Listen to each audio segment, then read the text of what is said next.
Монгол малчин.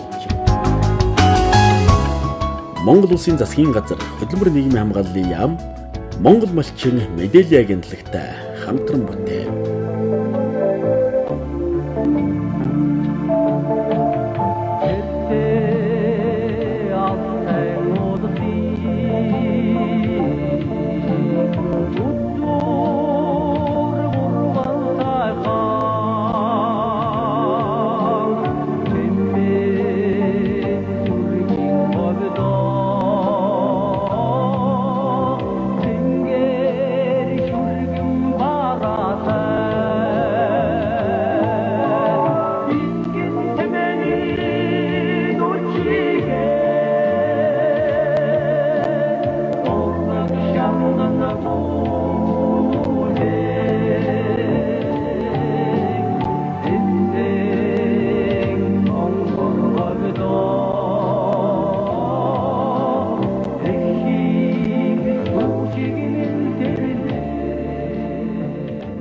Аав хайрхан шүтэнтэй 10 ихээрийн шаргал тал нь адуун сүргийн ямартай. Арц угдын цэнхэр толгод нь ямаагаараа алдартай. Ахар захрын цэнхэр уулсан Монгол тэмээн үлгийн нутаг. Тэнгэрийн аравнаад хангаа аваа нь хөвгөр саралгаар бай. Ноён богдоос эхлээд бөөнгийн бор нуруун хүртэл хонин сүргийн даллахтай. Буян хишиг дүүрэн арвайн нуудам хошуу гэж эндээ. Монгол тэмээгийн өсгөн үржүүлж, Монгол ёс соёлоо өнөд хадгалахын төлөөх гэгээн үйлсийг бүтээж яваа тэмээчид говийн уудамд болсон бий.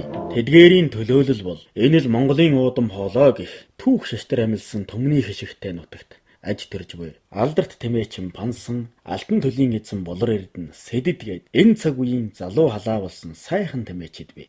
Энэ нутаг бас бол Өвөрхангай аймгийн 30 ус сум.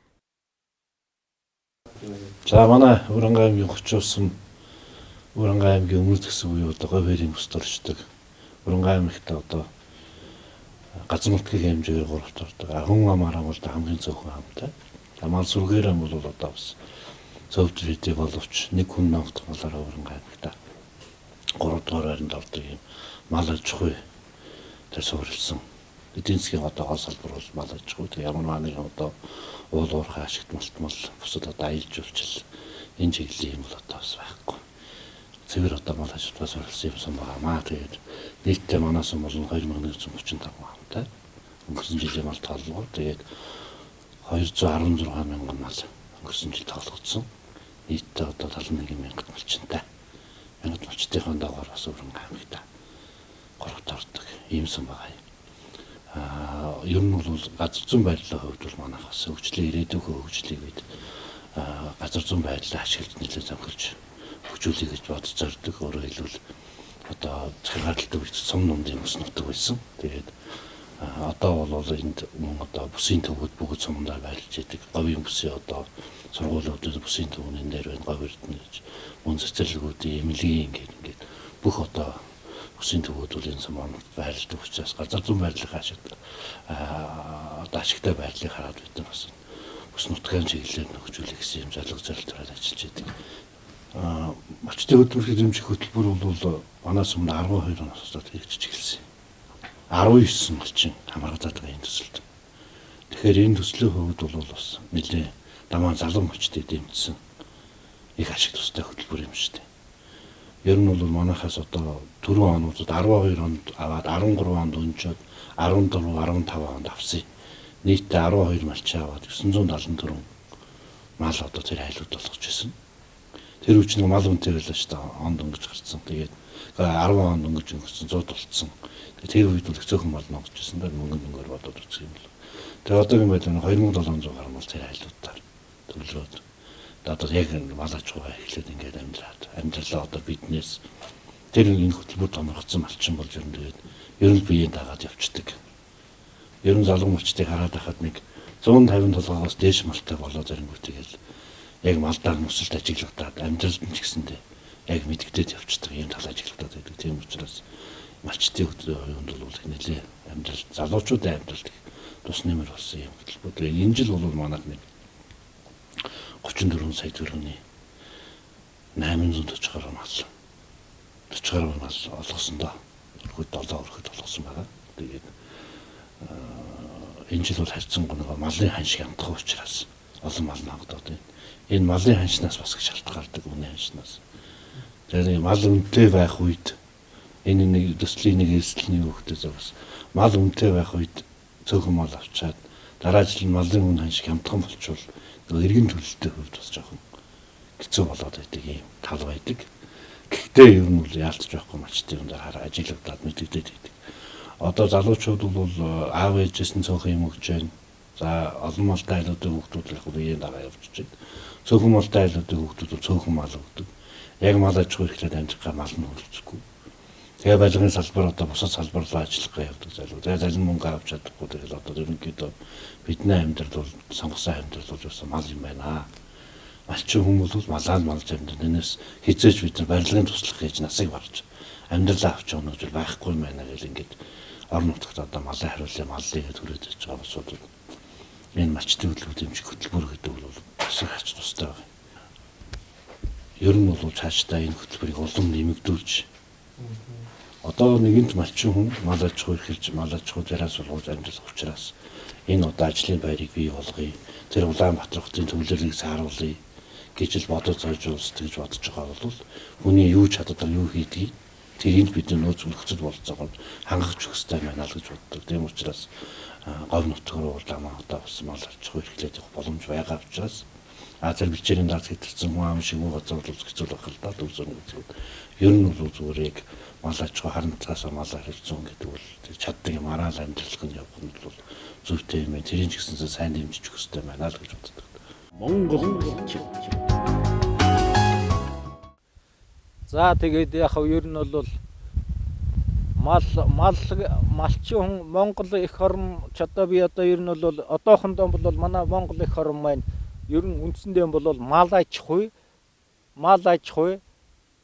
тэгээд энэ газар тариалан энэ хоёр доор нь голдуу тогтож байна. Тэгээд ажил хийж байгаа 8 хийж байгаа улсууд маань ч гэсэн бас нэлээ том хөдөлмөр хүнд хөдөлмөр хийгээд байгаа юм. Тэгээд энэ би малж байгаа хувьд бол би малаа одоо хамгийн их улс их орондоо ашигтай ард түмэндөө хамгийн их хэрэгцээтэй одоо тийм одоо өөрөөсөө үржин төлж байдаг тийм одоо баялаг юм. Өөрөөгөө ундрааж яадаг баялаг бүтээгдэхүүн. Тийм баялаг өөрөөсөө ургаж яадаг тийм бүтээгдэхүүнтэй баялаг юм. Энүүгээр л одоо амьдрах юм бол эх орн маань ямар ч байсан нэг тэгж асуудалд орохгүй амьдрч болно. Малынхаа ашиг шим байгаль орны сайн хамгаалаад байх юм бол ер нь бол нэлээ өндөр ашиг шимтэй байх. Хүний амьдралыг залгуулж хангаж явах ёстой. Тиймэрхүү малын ашиг шим юм шүү. Ер нь хамгийн дээдл нь одоохондоо бол ер нь малыг л хамгийн өндөр ашиг шимтэй амьдралд хүний амьдралд хамгийн амархан хүргэж байгаа юм энэ. Байгаль орчиндоо нөлөө байхгүй. Ард түмний эрүүл мэндэд нөлөө байхгүй.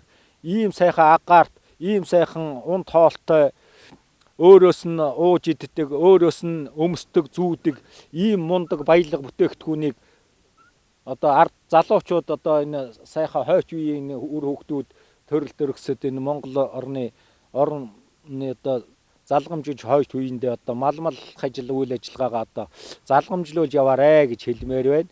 Залгамжлуулахдаа одоо Удаадараагийн тэр баатруудынхаа улсын сайн малчдын аврах сайн төлчдийн тэднэрийнхээ сургамжийг сайн сонсч яваарэ. Энэ хүлээ авах жараадаа телевиз энэ сонин хэвлэлээсээ сайн үзэж харж одоо энүүгээр одоо мал үйл ажиллагаа мал арга туршилгаан сайн баяжуулж яв.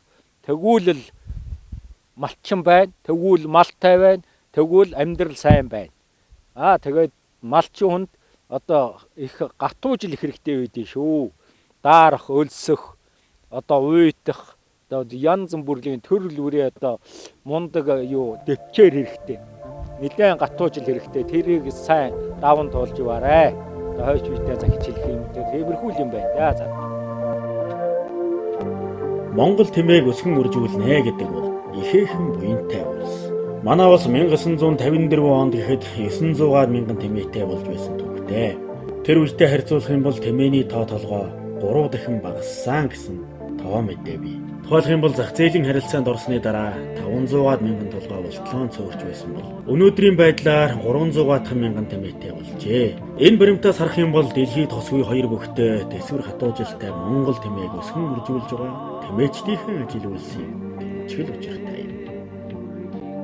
За Монгол орны ирээдүй болсон бүх нийт залуучуудаа эхэрний өв соёл болсон эхэрний эдийн засаг болсон мал аж ахуй болоод төрлөх нутгийнхаа энэ эрүүл хөрсөн дээр ажиллаж амьдарч аж төрж залуу хүн завгүй явах шиг сайхан байдгүй гэж байна. Тэгээд бидний шиг биднүүдийн дунд ажиллаж амьдарч завгүй эхэрнийхээ төлөө, төр засгийнхаа төлөө, төрийнхөө төлөө бас ирээдүй өөрийнхөө үр хүүхдүүдийн төлөө бас ажиллаж амьдраач гэж уриалмаар байна.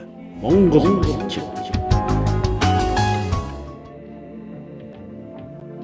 Монгол тэмээгийн өсгөн үржүүлж, удам чанарыг нь дээшлүүлэх үйлсэд баггүй хөв нэмж, сум орон нутагтаа тэмээн зөргийнхээ тоо толгоогоор тэргүүлэн яваа. Энэ л тэмээчдээр юм бид бахархмаар.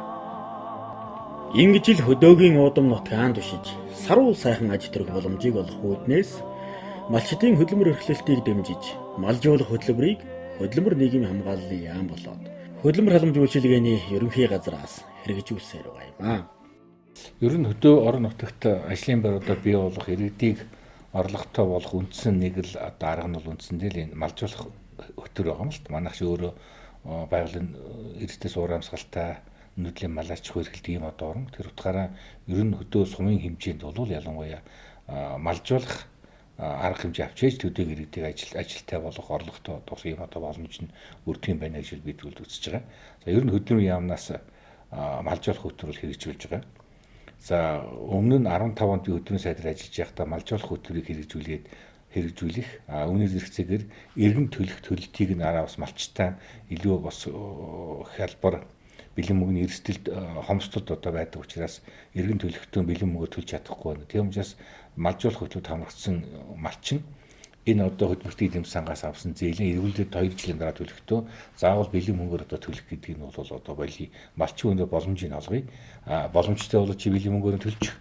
Хэрвээ боломжгүй бол төлөөр нь одоо төлөө гэдэг ийм журам гаргаад хэрэгжүүлж байсан. Хөдөөгийн иргэдтэй уулзж явахд бол бэлэн мөнгөний хомсдолд байдаг хөдөөгийн иргэдэд энэ малжуулах хөтөлбөрт хамрагдчихаа эргэн төлөختөө бэлэн мөнгөөр биш төлөөр нь төлөх нь илүү одоо бас үр дүнтэй юм байна гэж ярьж байсан.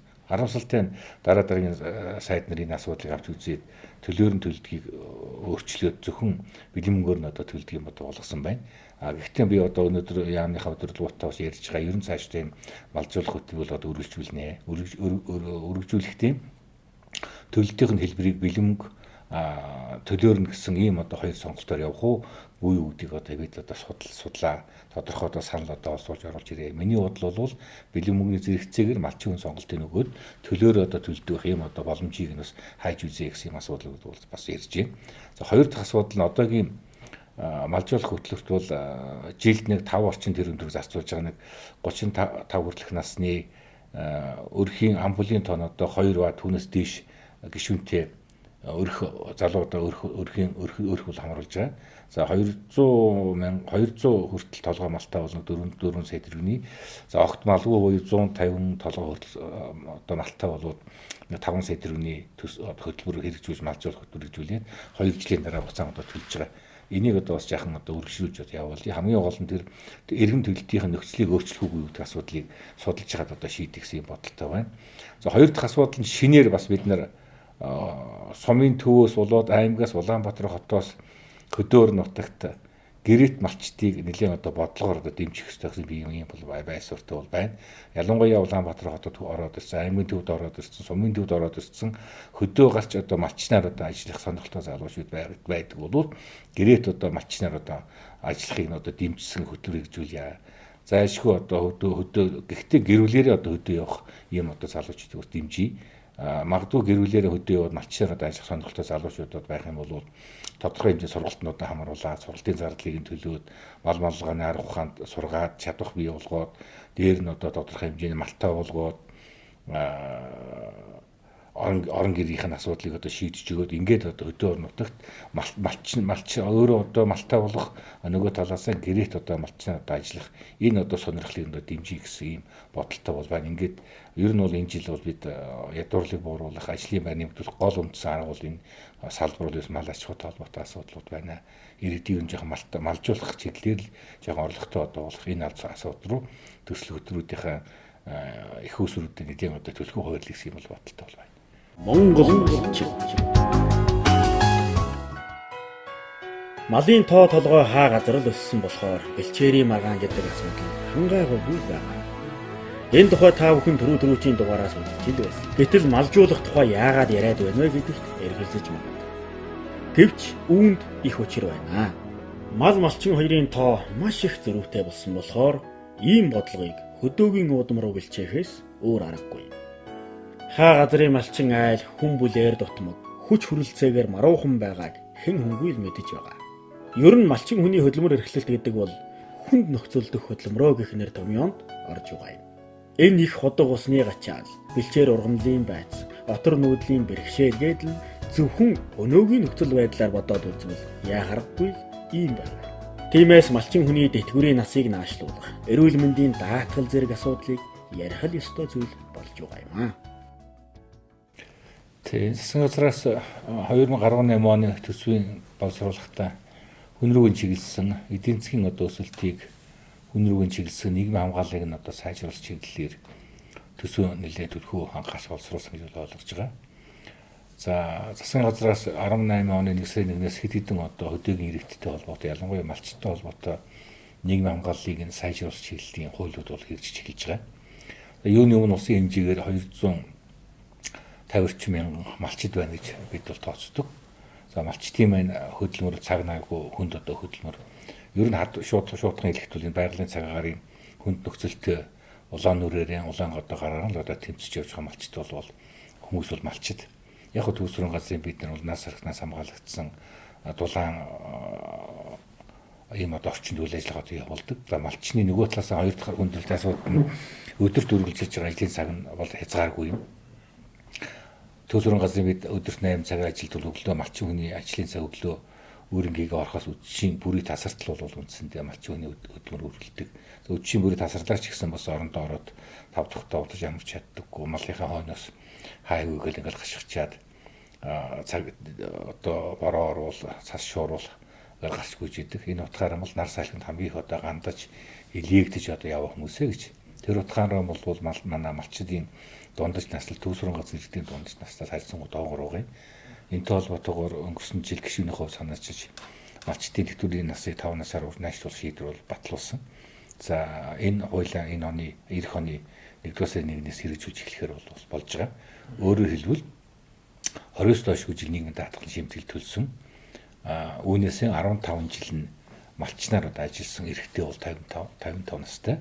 За 20 доош жил нийгмийн даатгалын шимтгэл төлсөн. Үүнээс 12.5 жил нь малчнаар одоо ажилласан эмэгтэй бол 50 настай тэтгэврт гарах одоо их нь бол үсэж байгаа.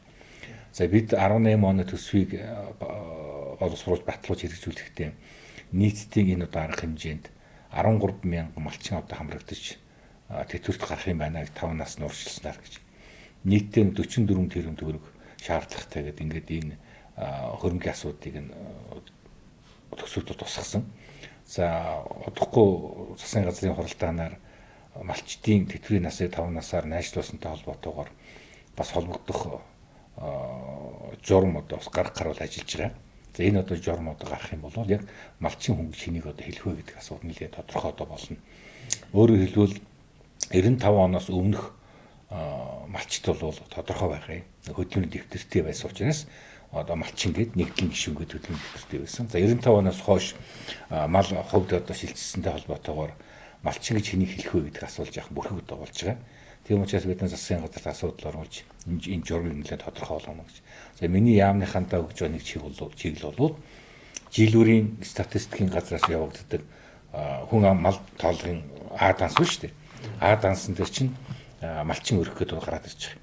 Тийм учраас бол тэр сум болгоны жилийн эцсийн одоо мал тоолгоны А дансан дээр бүртгэгдсэн малчин өрх гэж бүртгэгдсэн болвол тэр одоо малчин өрхийн гишүүн ингээд одоо энэ малчинд одоо ороод тооцоглоод явна гэсэн ийм асуудлуудаар явж чиглэлд өгч ажиллаж байна.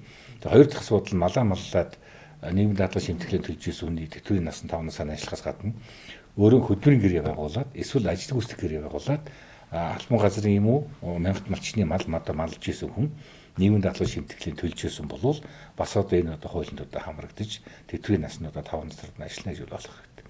Хоёр дахь асуудал малчтай холбоотой энэ өдөөгийн иргэдтэй холбоотойгоор засгийн газраас авсан бас нэг арга хэмжээ нь энэ 1 сарын 1-ээс эхлээд хүүхдийн 3 нас хүртэл харж асарч байгаа ээжүүдэд сар тутам 50,000 төгрөгийн тэлхэмжид олгож явахаар бол шийдсэн. Энэ одоо арга хэмжээнд маань хөдөө малаа маллаад хүүхдийн төрүүлээд малаа маллахын зэрэгцээ хүүхдийн асраад байгаа их малчин их бол бас одоо адилхан хамрагдаж сар тутам хүүхдийн 3 нас хүртэл мөнгө тэтгэмжүүд авч явах юм одоо боломж нь бол нээгдэж байгаа гэдгийг бол хэлхийг хүсэж байна. Ингээд үндсэндээ энэ засгийн газраас малчтай холбоотой өдөөгийн иргэдтэй холбоотой тэдний нийгмийн хамгааллыг сайжруулахтай холбоотой олон чухал арга хэмжээ авч хэрэгжүүлж байгаа. За 3 дахь нэг асуудал нь өдөөгийн иргэдтэй уулзж явахад өдөөгийн малчин иргэдийн маань ажилгүй байгаа иргэдийн нэг ярьдаг асуудал бол хөдөөгийн бидний төлж байгаа эрүүл мэндийн даатгалын хураамж өндөр байна. Өмнөх жилээс 7 дахин одоо нэмэгдсэн гэдэг асуудал байнга одоо ярьдаг. Тийм учраас засгийн газар 18 оны төсөв батлахдаа хөдөөгийн иргэдийнхээ энэ одоо саналыг бас нэлээд анхааралтай авч үзэж 18 оны төсөв батлахдаа малчин болоод хуваарь хөдөлмөрчийн иргэд ажилгүй иргэдийн төлжүү эрүүл мэндийн даатгалын шинтгэлийн хураамжийг нь 50% одоо бууруулах одоо шийдвэр гаргасан. Ингэснээр 18 оны 1-ээс эхлээд малчин болоод хуваарь хөдөлмөрчийн иргэд ажилгүй иргэдийн төлж байгаа эрүүл мэндийн даатгалын шинтгэлийн хураамжийн хэмжээ 50% одоо буурч төлөгдөнө гэж ойлгох хэрэгтэй. Энэ бол үндсэндээ өдөөгийн одоо иргэд ялангуяа малчин дөвөн орлого багтай иргэдийн энэ одоо эдийн засгийн хүндрэлээс одоо хамгаалж байгаа ийм одоо арга хэмжээ гэж бол бас үзэж байна. Монгол хэдхэн хоногийн өмнө толгойтой бүгд шинэ оны баяр цэнгүүн гэж дуу хуур инээд нарийн дунд умбан байх. Гэвч малчид маань яаж вэ? Хот суурин газрынхантай адил баярлаж цэнгэж байна уу? Үгүй ээ. Чухмал мал баяныхаа төлөө өнөөл худаг ус өвлжөө бууц бэлчээр нүүдэл гэх ажлынхаа төлөө зүтгэж харагдах. Хотынхан хөдөөгийнхэн гэж ялгуурлан ярьж байгаа хэрэг биш л дээ. Ийм л цаг наргүй амралт чөлөөгүй ажиллаа гэдгийг ялган хэлж байгаа гэдгийг та бүхэн болгоно үзье. 9 жавар цуулан Монгол орныхон төвийн нутгийг нар зөв тойрон бэлтгэж буй Монгол малчин нэвтрүүлгийн энэ удаагийн дугаар үүгээр жаргаж байна. Дараагийн дугаартаа дараагийн нутагт уулзцаая.